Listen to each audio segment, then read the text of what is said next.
Channel 11. Kasama pa rin Miss Universe 2010 Fourth Runner-up, Maria Venus Hua. Ayan. Balita namin, nag-courtesy call ka kay Pinoy at kamusta naman anong napag-usapan?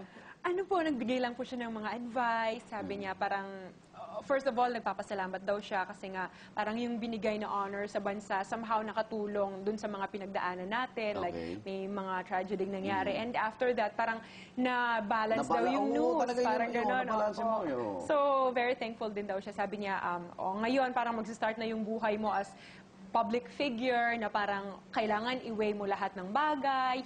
Parang magtira ka rin para sa sarili mo. Okay. Although, alam mo yun, parang you share yourself to other people. But may privacy ka pa rin parate, parang gano'n. Ang galing po. Di pa po. siya nakaramdam siya ng lungkot, sinishare niya kahit pa paano. Okay, pag-usapan natin, magsimula mo sa modeling, yung kailan ka nag-umpisang rumampas sa pilapil? Parang yun talaga yung nilalakaran ko araw-araw. So parang practice na rin. Parang, kaya ko magtumakbo dun eh. Magtakbuhan tayo at lahat kaya-kaya sa pilapil. Okay. Usually, doon nagpapatintero minsan, di ba? Grabe naman. Okay, meron ka ba iniidolong beauty queen? Actually, marami po. Of course, first of all, si Miss Melody Gershback.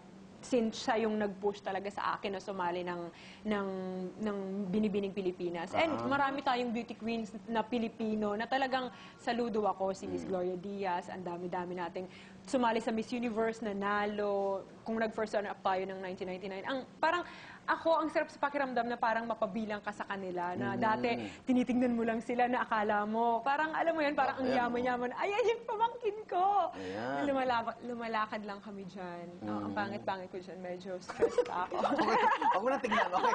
Nanalo ka bilang Miss Bicolandia, 2007, second runner-up. Opo. Miss Philippine Earth Ecotourism, 2008. Bago ka nagwagi bilang Binibining Pilipinas Universe. So, gaano kahirap yung pinagdaanan mo para manalo sa mga beauty pageant na ito?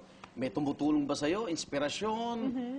Actually po, since mag-start ako ng pageant sa Bicol, may mga friends na po akong tumutulong sa akin. Sa town pa lang namin, sa Bato, may mga parang nag-mold na rin sa'yo, na mga friends, and then hanggang sa makarating ka sa province, sa region, parang ganun po, parang step by step siya. So, kasi nag-aaral pa po ako noon, and gustong-gusto ko talagang sumali ng pageant. Since pag nanalo ka, malaking pera yung makukuha mo. Nakakatulong siya sa pag-aaral, sa family ko, and parang naging ano ko na rin siya, something libangan. Parang ganun ako. Okay. So, since tumagal, naging national pageant and international. Yung pagkaka-dethrone mo, naging controversial yun eh. Dahil nagka-problema yata sa birth certificate ba yun? So paano mo naharap yun talagang? Yung dethronement na po yun, parang ang laki ng natulong, sabi ko nga po kanina, parang because of those controversies na nangyari before, nakilala ako ng Miss Universe organization, naging interested sila na malaman yung story ko, sino ba itong babaeng ito, bakit ba siya ganito. So, ba't siya lumalaban? Opo, totoo po yun. Si nanay mo pag nababanggit, ba't napapaiyak ka? Okay na kayo? Opo, okay naman po kami ni Mama kasi na-miss niya daw ako masyado. Parang, alam mo yun, yung anak sa ina, parang... Usap-usapan na isa sa mga gumawa ng paraan ay si Binibining Pilipinas International. Hala! Krista May. Sa Nobyembre, sasabak siya sa Miss International. Ang problema, yun nga, gaganapin sa China. Sa tingin ba, poetic justice o karma? Hindi naman po. Siguro. Magkasundo kayo? Magkasundo po kami, pero hindi pa po kami kayo? nagkikita mula nung bumalik siya at saka bumalik din po ako.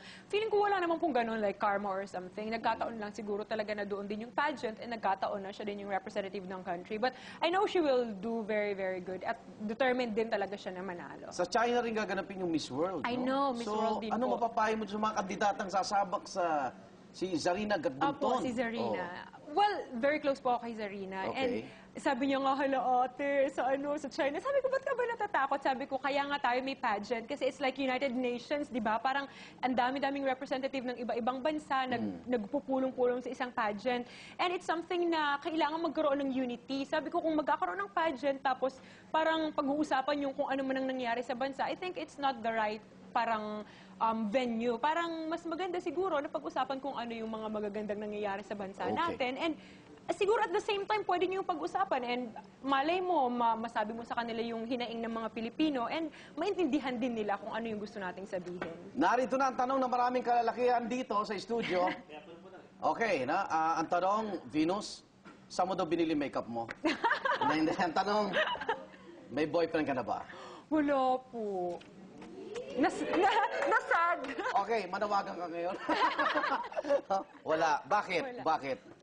Anong priority mo? Pero, kailan ka huli 3 years ago. 3 years ago? Asan siya ngayon?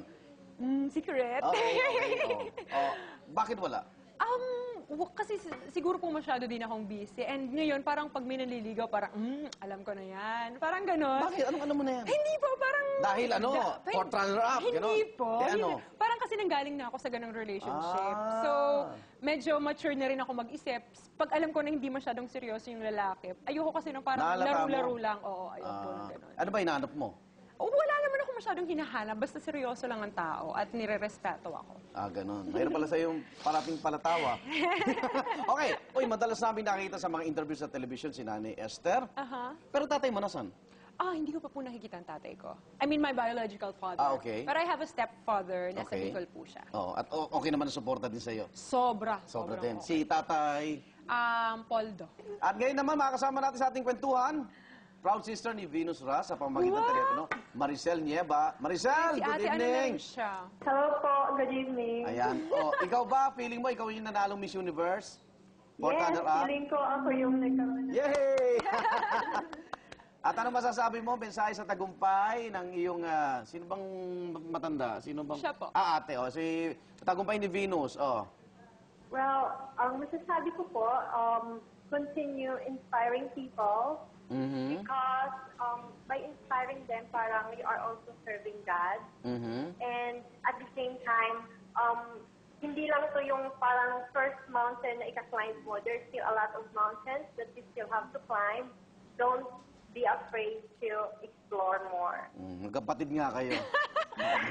English ka naman ng English, te. Ate, si ate ba sasali pa sa beauty pageant? Pwede pa po siya. Ikaw na susunod, Maricel? Po. Ikaw na susunod. Sige po, supportahan niyo po ako.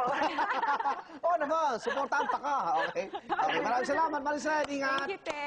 Proud sister po ni Venus Ra. Sa aming pagbalik, papakitaan tayo ng galing ni Venus Ra sa pagsagot sa ilang kasagutan. Katanungan. Katanungan. Kita mo, galing na niya. Inuuli ko lang katanungan. May papabunot kami sa'yo. Okay. Okay. At ano kanya magiging major answer sa ating major question. Abangan niya pagbalik ng Tunay Milano Glavio.